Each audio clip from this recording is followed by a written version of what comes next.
नमस्कार दोस्तों, आप लोगों का बहुत ही स्वागत है मेरे इस वीडियो में। इस वीडियो में आज हम लोग डिस्कस करने वाले हैं मेथोलॉजी ऑफ ओपन फाउंडेशन के बारे में, जो कि सिर्फ और सिर्फ रिलेटेड होगा मॉर्थ और आईएस कोड्स के कुछ इंपॉर्टेंट पॉइंट्स, जो कि मैं इस वीडियो में समराइज़ किया हूँ। कुछ पॉइंट्स मैंने आईएस कोड से उठाए हैं और कुछ पॉइंट्स मैंने मॉर्थ से उठाए हैं जो अपने ओपन फाउंडेशन से रिलेटेड हैं। ठीक है, उसका आपको पूरा रेफरेंस मिल जाएगा।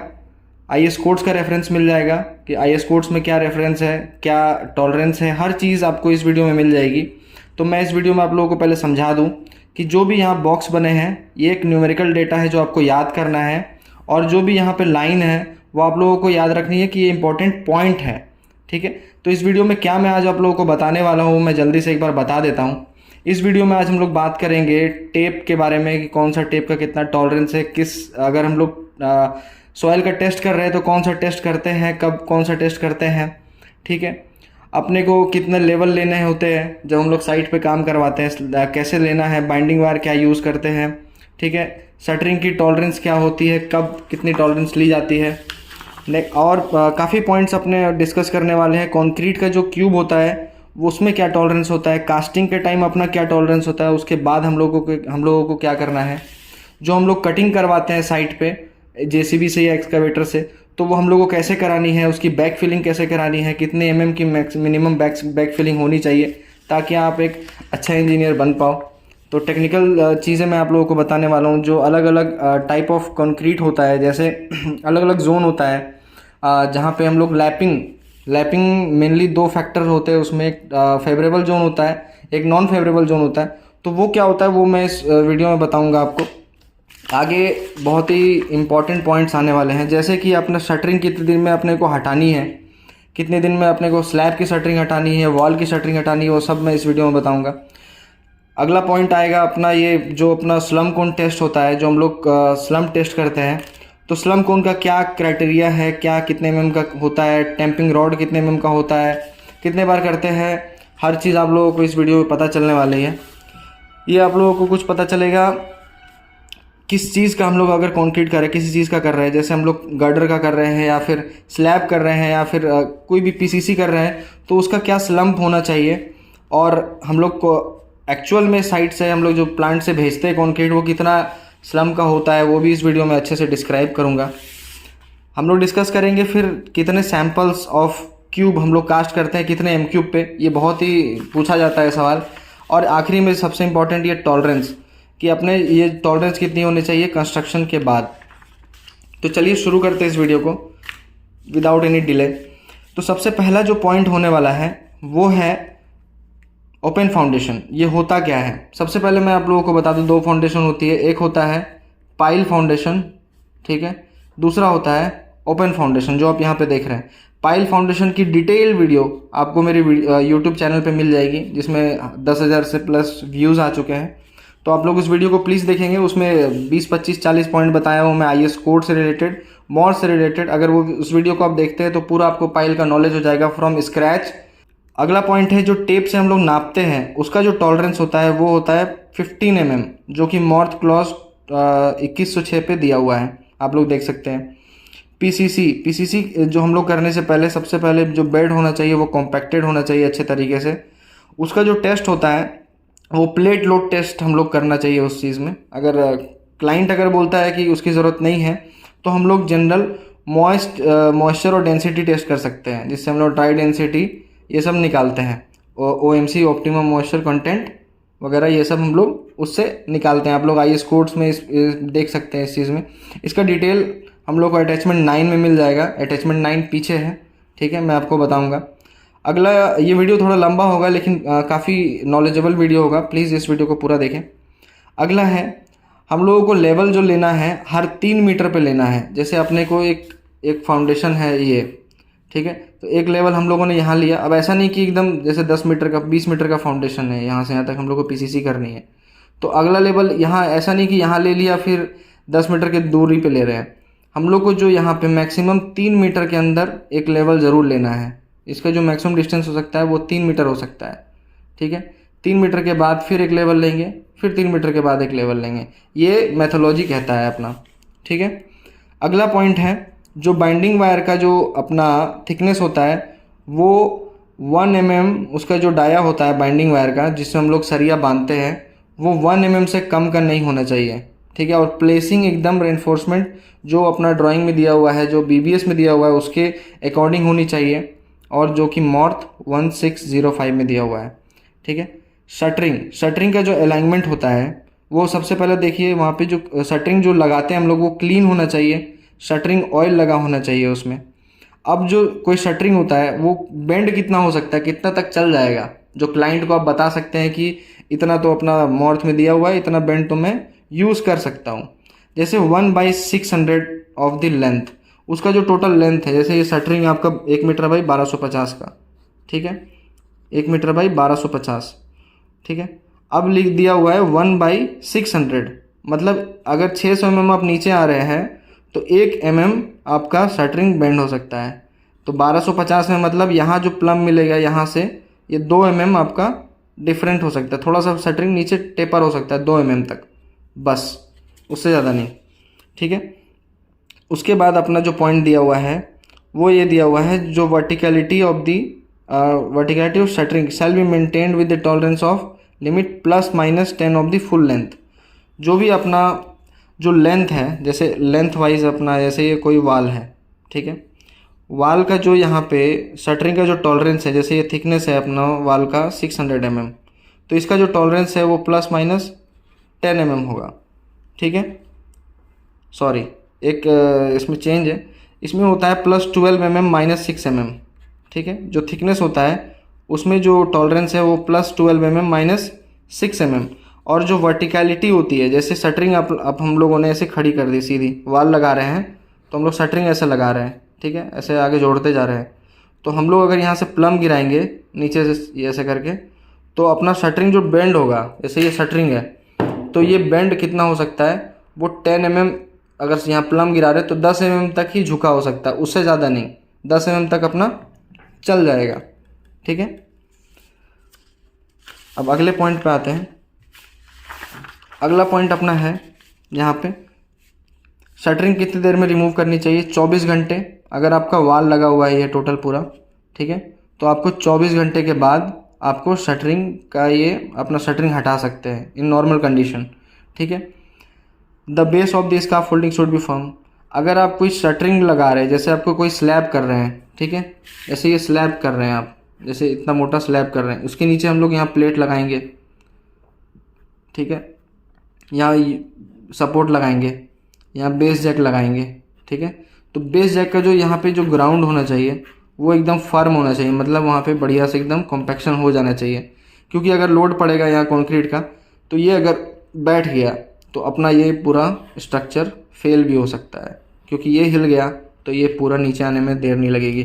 तो अपना सबसे इम्पॉर्टेंट है ये बेस बहुत अच्छा तरीके से बनाएं, उसके बाद हम लोग शटरिंग खड़ा करते हुए आगे ऊपर काम करें, क्योंकि सेफ्टी सबसे ज़्यादा मस्ट होती है अपने इस कंस्ट्रक्शन लाइन में, ठीक है। जो कंक्रीट होता है उसका स्लम्प हम लोग को IS 1959 क्लॉज 5.1 में मिल जाएगा, ठीक है। मॉर्थ में भी इस पॉइंट पे मिल जाएगा, ठीक है। एक TM में कम से कम 3 क्यूब कास्ट होनी है। एक TM होता है ट्रांजिट मिक्सचर, जो गाड़ी होती है, ठीक है, उसमें अपने को 3 क्यूब मिनिमम कास्ट करने हैं एक गाड़ी में, ताकि अपने को उस कंक्रीट के बारे में हम लोग टेस्ट करेंगे तो हम लोगों को पता चले कि कंक्रीट कैसा था, ठीक है। Top level should be maintain, top level shall be mark before concreting. Concreting से पहले, कोई भी कंक्रीट करने से पहले हम लोगों को सबसे पहले उसका जो लेवल होता है वो हम लोगों को वहाँ पे मार्क कर देना चाहिए, उसके बाद ही उसका कंक्रीट करना चाहिए। ऐसा नहीं कि कंक्रीट चल रहा है बस आग से लेवल दे रहे हैं, वैसा नहीं होता है, वैसा नहीं होना चाहिए, ठीक है। The level of the concrete shall be checked and maintained, tolerance ±25 mm मॉर्थ। जैसे अपना ओपन फाउंडेशन का कोई भी कंक्रीट हो रहा है उसका जो टॉलरेंस है वो ±25 mm है। बहुत ही इंपॉर्टेंट पॉइंट है, ये आप लोगों को याद रखना है। मॉर्थ 2106 में दिया हुआ है, ठीक है। ये सिर्फ और सिर्फ आपका ओपन फाउंडेशन का है, ये सब स्ट्रक्चर का नहीं है, ना कि कोई कैप का, पियर कैप का, स्लैब का है, ये सिर्फ और सिर्फ फाउंडेशन का है, ठीक है, ±25 mm, ठीक है। फिर मैं आप लोगों को कुछ इंपॉर्टेंट पॉइंट बता दूं। 14 दिन तक आप लोगों को मिनिमम क्यूरिंग करनी ही करनी है, ताकि उस कंक्रीट का जो स्ट्रेंथ है, जो टारगेट स्ट्रेंथ होता है, वो अचीव हो जाए। ठीक है, 14 दिन तक मिनिमम हम लोगों को क्यूरिंग करनी है। वो क्यूरिंग हम लोग अपना गनी बैग से भी कर सकते हैं, पाउंडिंग करके भी कर सकते हैं, मतलब पानी उसमें जमा करके कर सकते हैं, बहुत तरीके हैं। स्प्रेइंग कर सकते हैं। ठीक है, अगला है अपना यहाँ पे पॉइंट कि जो भी अपना फाउंडेशन है उसको हम लोगों को बढ़िया से वाटर, उसमें पानी डाल के, जो हम लोग बेड रेडी करते हैं, कटिंग करके बेड रेडी कर दिए पीसीसी करने के लिए, तो सबसे पहले उसमें थोड़ा पानी डालेंगे और पानी डाल के उसमें हम लोग वाइब्रेटर से या रोलर से, जो रोलर होता है, कॉम्पैक्टर होता है, सॉइल कॉम्पैक्टर, उससे हम लोग बढ़िया से कॉम्पैक्शन करेंगे। अब यहाँ पे क्या है, हम लोग जब भी 1.5 मीटर सॉफ्ट रॉक, मतलब अगर हम लोग का जो वहाँ पे रॉक अगर मिल जा रहा है, सॉफ्ट रॉक मिल रहा है, या फिर 600 mm हार्ड रॉक मिल गया, अगर हम लोग कटिंग कर रहे हैं, तो वहाँ पे हम लोगों को M15 grade of concrete use करना है पीसीसी में। लेवलिंग कोर्स जो होता है, जिसमें हम लोग एक लेवल प्रोवाइड करते हैं किसी भी स्ट्रक्चर को चालू करने से पहले, तो हम लोग M15 ही देना है वहाँ पे, grade of concrete. Back filling कैसे करना है? बैक फिलिंग हम लोग जब भी कटिंग करना है, आप लोगों को ध्यान रखना है कि कोई भी चीज़ की हम लोग कटिंग कर रहे हैं, जैसे यहाँ पे हम लोग गड्ढा खोद रहे हैं, ये ग्राउंड है, हम लोगों ने जेसीबी से खोद दिया, अपना ये लेवल था, तो हम लोगों को थोड़ा एक्स्ट्रा ही करना है। उसके बाद हम लोगों को मिट्टी डाल के, अच्छी क्वालिटी की मिट्टी डाल के, जिसकी हम लोग डेंसिटी चेक कर चुके हैं, प्लेट लोड टेस्ट उस जगह का हो चुका है, हम लोगों को पता है कि वहाँ की मिट्टी का क्या स्ट्रेंथ है, क्या उसका स्पेसिफिकेशन है, तो हम लोगों को अगर वो चीज़ पता हो जाए तो हम लोग यहाँ पे इसकी बैक फिलिंग चालू करेंगे। और बैक फिलिंग हम लोग मैक्सिमम 150 mm ही कर सकते हैं, 150 mm एक बार में। 150 mm किया, पानी डाला, रोलर चलाया, उसके बाद फिर मिट्टी डाला, फिर पानी डाला, फिर रोलर चलाया। 150 mm कॉम्पैक्शन के बाद वो थिकनेस जो होना चाहिए वो 150 mm से ज़्यादा नहीं होना चाहिए। ठीक है, अगला पॉइंट पे आते हैं। ये आपका कुछ कंडीशन दिया हुआ है, यहाँ पे दिया हुआ है आपका जो बॉन्ड स्ट्रेंथ होता है, जिसे लैपिंग होता है। लैपिंग मेनली 2 चीज़ों पे डिपेंड करती है, ग्रेड ऑफ कंक्रीट और जो कंडीशन होता है, कौन सा कंडीशन में हम लोग डाल रहे हैं। जैसे कि एक फेवरेबल कंडीशन होता है, एक नॉन फेवरेबल कंडीशन होता है। उसके लिए एक मैं डिटेल वीडियो बनाऊंगा, ये बहुत ही लंबा टॉपिक हो जाएगा, मैं आपको और डेटा बता दूं जल्दी से। ठीक है, ये अपना है शटरिंग का, शटरिंग रिमूवल का, कितने दिन में कौन सा शटरिंग हम लोग हटा सकते हैं। सबसे पहला है वॉल पियर अबटमेंट कॉलम और वर्टिकल फेसेस, जो जैसे हम लोग वाल कर रहे हैं, वाल है ये, ठीक है, कॉलम है जो वर्टिकल है, जो सीधा सपोर्ट दे रहा है, ऊपर पियर करेंगे हम लोग, फिर स्लैब करेंगे। तो जो वर्टिकल, जो सीधा हम लोग खड़ा शटरिंग कर रहे हैं, सीधी सीधी खड़ी शटरिंग करते हैं, कॉलम करते हैं, ठीक है, पियर करते हैं, ब्रिजेस के पियर होते हैं, ठीक है, वाल होते हैं, उसकी हम लोग शटरिंग 12 से लेके 48 घंटे में हम लोग हटा सकते हैं, as decided by the engineer. अगर टेम्परेचर बहुत ही डाउन है तो हम लोगों को 24 घंटे के बाद ही हटाना होता है, जो कि मैं आपको पीछे बताया हूँ। Soffits of slab with props under. Soffit अगर हम लोग को, जैसे कोई हम लोग स्लैब कर रहे हैं, जैसे ये स्लैब है, कोई चीज़ का स्लैब है, ठीक है, अब हम लोगों को इसकी शटरिंग कब हटा सकते हैं? नीचे का हम लोग प्लेट तो हटा सकते हैं, लेकिन जो प्रॉप्स हम लोगों को लगा के रखना है 14 दिन तक, ताकि उसका जो स्ट्रेंथ है, 3 दिन तक, ताकि वो अपना जो अच्छे तरीके से सेट हो जाए कंक्रीट और वो स्ट्रेंथ हम लोग अचीव कर पाएँ। ठीक है, जो अब सेल्फ लोड से उसमें फेलियर ना आ जाए कंक्रीट में। ठीक है, प्रॉप्स लेफ्ट अंडर स्लैब। अब वो जिसमें हम लोग प्रॉप्स लगाते हैं, जैसे हम लोग यहाँ पे शटरिंग है, अब हम लोग नीचे से सपोर्ट खड़ा कर रहे हैं, जैसे ये पेन है, ये सपोर्ट है, ठीक है, ऐसे, तो ये कितने दिन में हम लोग हटा सकते हैं? ये हम लोग हटा सकते हैं 14 दिन में। ठीक है, ये चेंज हो सकता है अगर टेम्परेचर काफ़ी हाई है, अगर हाई ग्रेड की कंक्रीट हम लोग यूज़ कर रहे हैं तो ये कम भी हो सकता है। ठीक है, लेकिन नॉर्मली हम लोग 14 दिन तक रखते हैं। गर्डर, सॉफिट्स ऑफ गर्डर, गर्डर की जो, जैसे हम लोग क्रॉस गर्डर करते हैं ब्रिजेस में, ब्रिज अगर आप लोग अच्छे से देखे होंगे तो जो गर्डर होते हैं, जो गर्डर को जोड़ते हैं एक गर्डर से दूसरे गर्डर को, उस चीज़ को हम लोग, उसका जो बॉटम है वो हम लोग 7 दिन में हटा सकते हैं। ठीक है, prop left under girder, girder के जो शटरिंग नीचे सपोर्ट है वो सब हम लोग 21 दिन के बाद ही हटा सकते हैं, क्योंकि वो बहुत ही क्रिटिकल होता है और उसमें अच्छे से हम लोग को क्रिप ना आ जाए। क्रिप यानी अगर हम लोग कोई भी चीज़ को कंटिन्यूस लोड दे रहे हैं तो वो बैठता है, जैसे ये अपना शटरिंग है। ठीक है, अगर हम लोग नीचे से सपोर्ट में हाथ हटा लूँ तो ये ऐसे बेंड हो जाएगा या उल्टा ऐसे ऐसे हो जाएगा, ठीक है। तो अपने लोड से हो रहा है, तो कंक्रीट भी एक टाइम के बाद ऐसे बेंड होने लग जाता है, तो इसको बोलते हैं क्रीप, ठीक है।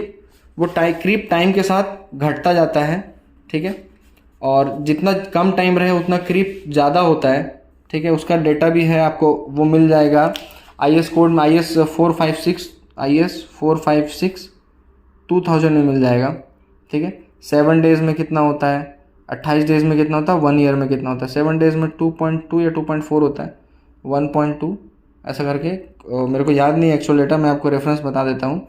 IS 456 2000 में क्रिप के बारे में दिया हुआ है, काफ़ी अच्छे तरीके से डिटेल में दिया हुआ है, ठीक है। अगले पॉइंट पे आते हैं। अगला पॉइंट है अपना, जो कि है ये स्लम कोन। स्लम कोन जो होता है, ये जो आप लोगों ने देखा होगा, कोई भी कंक्रीट होता है तो हम लोगों को पहले उसका, हम लोग को वर्केबिलिटी चेक करने के लिए कि कंक्रीट अपना कैसा है, टाइट है कि बहुत ही वर्केबल है, मतलब फ्लोएबल है, ठीक है। तो हम लोग कैसे चेक करेंगे, स्लम कोन एक होता है, उसमें हम लोग कंक्रीट को डालते हैं, फिर हम लोग इसको उठा लेंगे, तो जितना ये गिरेगा तो हम लोग फिर इसको उठा के, इसका जो ये होता है यहाँ पे एक वो बना होता है, एक ऐसे करके ये होता है MS का फ्लैट का कुछ होता है, इसको हम लोग सीधा उठाएंगे और रॉड को ऐसे रखेंगे और जितनी रीडिंग आएगी उतना हम लोग पढ़ेंगे, जैसे 60, 65, 80, 90, ठीक है। तो उस हिसाब से जितना ज़्यादा होगा रीडिंग, वो उतना नीचे चला जाएगा रॉड, ये कंक्रीट उतना फैल जाएगा, तो उतना अपने को यहाँ पे जो देख सकते हैं, यहाँ पे जो डेटा है उस हिसाब से हम लोग उसको कैटेगराइज करेंगे कि हाँ ये क्या है, ठीक है। तो मैं स्लम कोन के बारे में बता दूं, इसका जो ये प्लेट होता है, जो ये थिकनेस होता है 1.6 mm का होता है। टॉप का जो डाया होता है, ये जो ऊपर होल होता है, गोल सा होता है, ऐसे करके ऊपर से देखेंगे तो ऐसा दिखेगा, ठीक है, ऐसा होता है, ठीक है। तो ऊपर का जो डाया है वो होता है 100 mm का। ये नीचे का जो होता है, ये वाला हिस्सा वो होता है 200 mm डाया का, और इसका जो हाइट होता है वो होता है 300 mm डाया का, 300 mm का, ठीक है, जो हाइट होता है। इसमें रॉड जो हम लोग यूज़ करते हैं, हम लोग 25 बार ऐसे ऐसे मारते हैं, इसका टैंपिंग करते हैं ताकि इसका कॉम्पैक्शन हो जाए, वो होता है 600 mm का, वो लेंथ होता है ऐसा 600 mm। और इस रॉड का जो डाया होता है वो होता है 16 mm का, ठीक है, ये आपको याद रखना है। अब अगले पॉइंट पर आते हैं। अगला पॉइंट है अपना, किस चीज़ में, किस पार्ट ऑफ स्ट्रक्चर में हम लोग को कितने स्लम का कंक्रीट करना है। सबसे पहला यहाँ पे देख रहे, structure with expose inclined surface require low slum grade two allow proper compaction, PCC, एक PCC है, ठीक है। पहला आ गया कि कोई भी एक्सपोज इंक्लाइन सरफेस है, मतलब कोई टेढ़ा सरफेस है और एक्सपोज है, मतलब वो दिख रहा है, ठीक है। कोई टेपरिंग हम लोग को करनी है, ऐसे टेपर कुछ रिटेनिंग वाल बनाना है या कुछ करना है, तो उसका जो स्लम्प होगा, इसके लिए ये जो स्लम्प यहाँ तक चल, ठीक है, ये स्लम्प हम लोग को ये टेपर करना है, ये इस तरह के कास्टिंग करना है, तो उसका जो स्लम्प होना चाहिए वो 25 होना चाहिए, क्योंकि अगर हम लोग यहाँ पे कंक्रीट डालें तो वो सड़क के नीचे ना गिर जाए बार बार, और बढ़िया से कॉम्पैक्शन नहीं होगा फिर। तो हम लोग यहाँ पे 25 ग्रेड का लगाते हैं ताकि टाइट कंक्रीट हो और बढ़िया से अपना शेप ले पाए, ठीक है। होता है फिर PCC, कोई भी चीज़ का हम लोग एक्सकेवेशन करते हैं तो नीचे जो बेड बनाते हैं मिट्टी का, उसके ऊपर हम लोग एक PCC करते हैं, एक थिकनेस, एक मोटाई से हम लोग पहले PCC कर लेते हैं, ताकि अपना उसमें एक लेवल प्रोवाइड हो जाए, ताकि हम लोग ऊपर अच्छे तरीके से काम कर सकें, जो कि अपना नीचे मॉइस्चर से बचाए मिट्टी का, हर तरीके से मिट्टी में जो अलग अलग चीज़ें पाई जाती हैं उससे अपने कंक्रीट को और स्टील को सेफ रखें। तो इसीलिए PCC करते हैं। PCC का जो अपना स्लम्प होना चाहिए वो 25 होना चाहिए, ठीक है। और RCC structure with widely spaced, कोई भी RCC स्ट्रक्चर है, कोई सा भी है, जैसे कॉलम है, पियर है, अबाटमेंट है, फुटिंग है, ठीक है, उसका अगर स्पेसिंग ज़्यादा है तो हम लोगों को 40 से 50 स्लम्प यूज़ करना है। अगर उसकी स्पेसिंग बहुत ही कम है, बहुत ही ज़्यादा डेंस कंक्रीट है, तो हम लोगों को स्लम्प थोड़ा बढ़ाना है, 50 से 75 के बीच में रखना है। RCC या PSC structure with highly congested, ठीक है, जैसे डेक स्लैब हो गया, डेक स्लैब गडर, ठीक है, गडर हो गया, बॉक्स गडर हो गया, वाल थिकनेस 300 mm से जिसमें कम हो, वाल थिकनेस 300 mm से कम हो, तो हम लोगों को काफ़ी हाई स्लम्प में हम लोगों को कास्टिंग करनी है। जिसमें वाल थिकनेस 300 से ज़्यादा हो, वह हम लोग 50 से 75 के बीच में स्लम्प रखना है, ठीक है। अंडर वाटर कंक्रीटिंग थ्रू ट्रीमी से हम लोग कंक्रीट के जैसे पाइल करते हैं, तो पाइल हम लोगों को 150 से 180 के बीच में पाइल का जो स्लम्प होना चाहिए। और अंडर वाटर का हम लोग कर रहे हैं कास्ट इन सीटू पाइलिंग, मतलब अपने को जो नॉर्थ में दिया है वो 150 टू 180 दिया हुआ है, IRC में दिया हुआ है 150 टू 200, ठीक है। IS 2911 में दिया हुआ है 150 टू 180, जो कि पाइलिंग के लिए अपने को स्लम्प रखना है, ठीक है। तो यहाँ पे समराइज़ कर दिया है 150 टू 200 में, ठीक है। लेकिन जनरली क्या होता है कि हम लोग कंक्रीट वहीं पे साइट पे नहीं बना रहे हैं, बहुत ही ज़्यादा कंक्रीट लग रहा है जो कि हम लोग प्लांट से मंगा रहे हैं। अब प्लांट से अगर हम लोग इसी स्लम्प में मंगाएंगे तो उसको आने में ही आधा घंटा लगेगा, उसमें काफ़ी लॉसेस होते हैं, ठीक है। साइट पे कुछ देर अगर TM खड़ा रह गया तो हम लोग क्या करेंगे, यहाँ पे हम लोग 75 mm से 150 mm के बीच का स्लम्प हम लोग नॉर्मली इन सब कामों के लिए ले लेते हैं, लेकिन ट्रिमी के लिए हम लोग इतना लेना ही लेना है, नहीं तो हम लोग का ट्रिमी जाम होने का खतरा होता है, ठीक है। तो हम लोगों को इतना स्लम्प हम लोग जो नॉर्मली भेजते हैं प्लांट से, ताकि साइट पे जाते जाते वो अपना एक्चुअल स्लम्प ले ले। अब जैसे यहाँ पे क्या है, कितना नंबर ऑफ सैंपल हम लोगों को क्यूब जो कास्टिंग करते हैं, जैसे कोई कंक्रीट हम लोग ऑर्डर करते हैं, साइट पे आता है साइट पे, तो हम लोगों को कितनी क्यूब कास्ट करने हैं ताकि हम उनका टेस्ट कर पाएँ फ्यूचर में, ठीक है।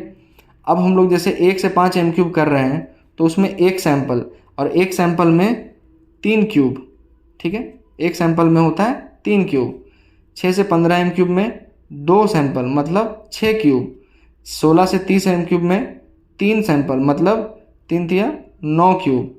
31 से 50 M³ में 4 क्यूब, 4 सैंपल, 4 × 3 12 सैंपल, ठीक है, 12 क्यूब। 51 से ऊपर जा रहे हैं तो 51 M³ से अगर ऊपर कास्टिंग है तो 4+1 additional sample for each additional 50 M³ और, ठीक है, 4+1, अच्छा ये 4 अपना 50 M³ तक है, और हर 50 M³ पे एक सैंपल अपने को बढ़ाते जाना है, ठीक है। अब सबसे लास्ट में है और काफ़ी इंपॉर्टेंट पॉइंट है कि हम लोगों ने कास्टिंग कर दी, किसी चीज़ की भी हम लोगों ने कास्टिंग कर दी, अब उस कास्टिंग के बाद क्या टॉलरेंस होना चाहिए। जैसे हम लोगों ने कोई राफ्ट कर दिया तो उसका जो डायमेंशन है, जैसे एक अपना ये राफ्ट है, ये राफ्ट है, ठीक है, ये राफ्ट है, इसका जो लेंथ है और ये विड्थ है, ये कितना बड़ा हम लोग कर सकते हैं, मतलब कितना बड़ा हो जाए तो दिक्कत नहीं है, तो वो होता है +50 mm। +50 mm ये अगर बड़ा हो जाए, 50 mm ज़्यादा हो जाए तो कोई दिक्कत की बात नहीं है, और 10 mm कम हो जाए, ठीक है, फिर भी कोई दिक्कत की बात नहीं है, उतना टॉलरेंस अपना चलेगा। Misplace from specified position of plan 15 mm। जैसे इसका एक हम लोगों को पॉइंट मिलता है सर्वेयर से, यहाँ से यहाँ पॉइंट 4 पॉइंट मिल गया। अब हम लोग को 15 mm क्या दिया टॉलरेंस, मतलब 15 mm ये किसी भी डायरेक्शन में, इधर भी जा सकता है, इधर से भी चालू हो सकता है, इधर से भी, मतलब यहाँ से भी ऐसे चालू कर सकते हैं। सेंटर पॉइंट अपना इसका 15 mm इधर भी जा सकता है, इधर भी जा सकता है, इधर भी जा सकता है, इधर भी जा सकता है, किसी डायरेक्शन में 15 mm शिफ्ट हो सकता है, ठीक है। Surface unevenness measured with 3 metre edge. कोई भी चीज़ का हम लोग सरफेस का प्लेन चेक करना है, जैसे ये अपना PCC हो चुका है, ये PCC है, इसका हम लोग को चेक करना है कि कितना प्लेन हो चुका है, कितना प्लेन हम लोगों ने कास्टिंग की है। तो हम लोग कुछ नहीं करना है, एक फंटी है, फंटी को ऐसा रखना है, और हम लोग को चेक करना है कि इसका जो लेवल है इसमें 5 mm का अंतर तो नहीं है, कहीं 5 mm से ज़्यादा है तो वो टॉलरेंस में नहीं है, 5 mm के अंदर है तो अपना ये टॉलरेंस में है। Variation in level of the top, जो टॉप लेवल होगा, जैसे PCC हो गई, PCC का जो टॉप लेवल होगा, इसका जो लेवल है ±25 mm तक चलेगा, ठीक है। इसका अगर थिकनेस हम लोग 20 mm भी बढ़ा दें तो कोई प्रॉब्लम नहीं है, 25 mm तक बढ़ा सकते हैं, या 25 mm कम कर दे, डाउन कर दे लेवल, ठीक है, तो भी चल जाएगा। आई होप आप लोगों को ये वीडियो बहुत ही अच्छी लगी होगी। इस वीडियो में आप लोगों को जो भी डेटा मैं दिया हूँ वो IS कोड और मॉर्थ के रिलेटेड दिया हूँ, तो इस वीडियो को प्लीज़ अपने जो भी कलीग्स हैं उनके साथ शेयर करें, अपने लव्ड वन को दिखाएं ताकि ये उनको भी ये बात पता चले। और धन्यवाद मेरे इस वीडियो को इतने लंबे टाइम तक देखने के लिए। आई होप आप लोगों को और भी वीडियोज़ मैं फ्यूचर में प्रोवाइड करूँ। Thank you so much for watching this video. जय हिंद दोस्तों।